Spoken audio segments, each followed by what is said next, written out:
Hey, what's up guys, this is Traveling Eddie and I got the update for today. I'm going to begin part of it here in the countryside and the rest in town here May 30th 2021 about the situation in Colombia. So situations are going to continue, the protests are they're continuing, they're not going to stop anytime soon. That would be very wishful thinking, but we don't know.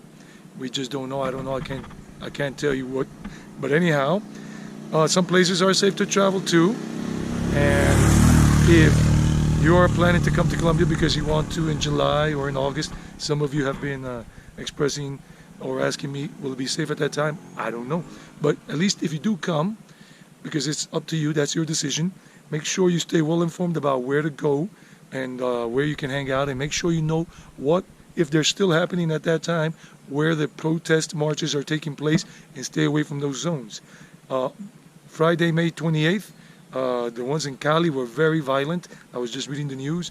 About 10 people were reported that died due to these protests, and 34 injured.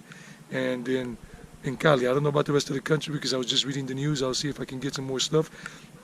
And that's just because that was in the protest marches, people involved with that, taking part in that, and 34 were injured, and in Cali. So the president of the country here, Ivan Duque, he ordered the Valle del Cauca, that's the department of the state there, to be militarized because the governor of that state, I forgot her name, but her last name is Roldan, I think it's Clara Luz, I don't remember well, Clara Luz, and she asked for the government to militarize the zone.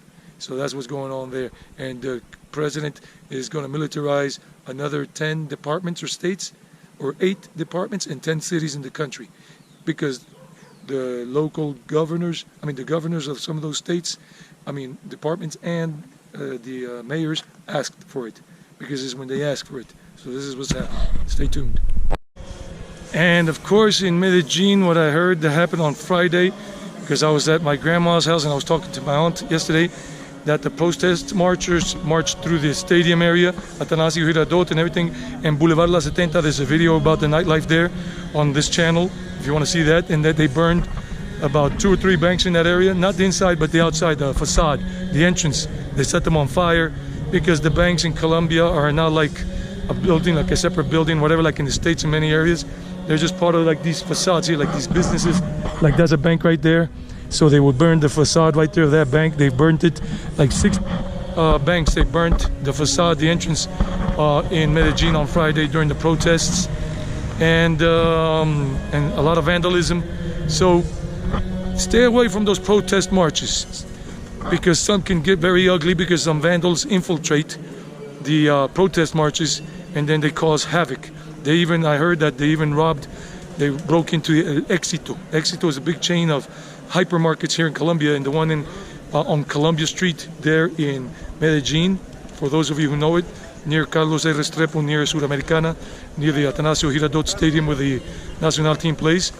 And they broke into it, the vandals. There was a peaceful protest happening, and after the peaceful protesters continued marching towards the stadium, some vandals stayed behind and broke into that place, taking advantage, and broke into it when it was closed at night.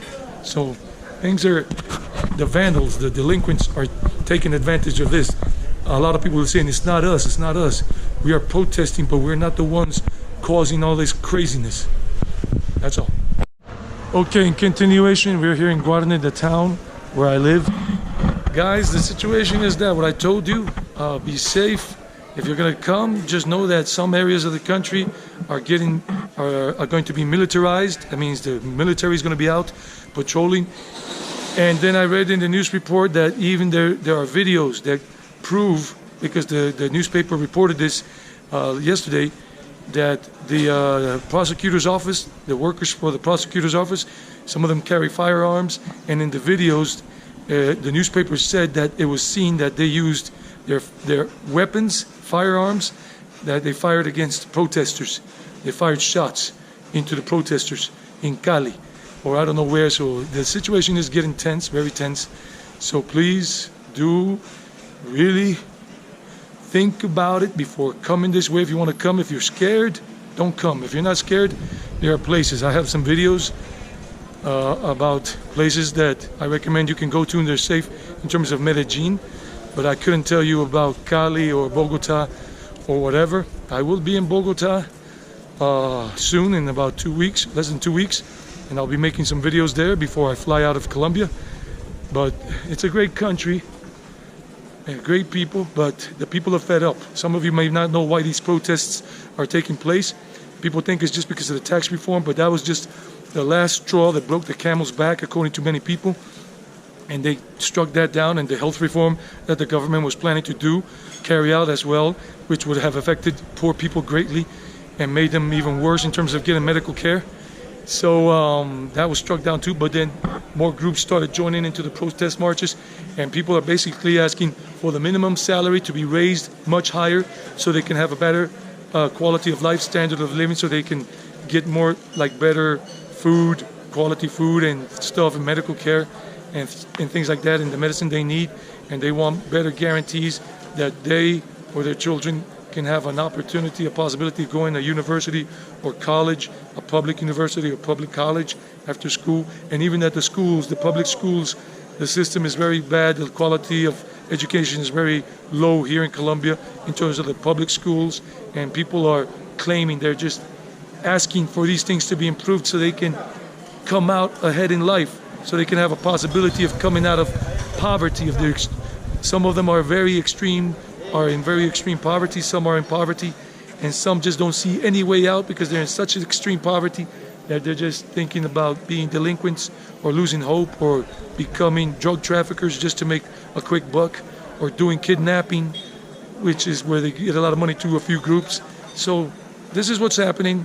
Stay tuned for more information. Tomorrow I'll let you know, or on Tuesday, according to the restrictions in Medellin and Antioquia.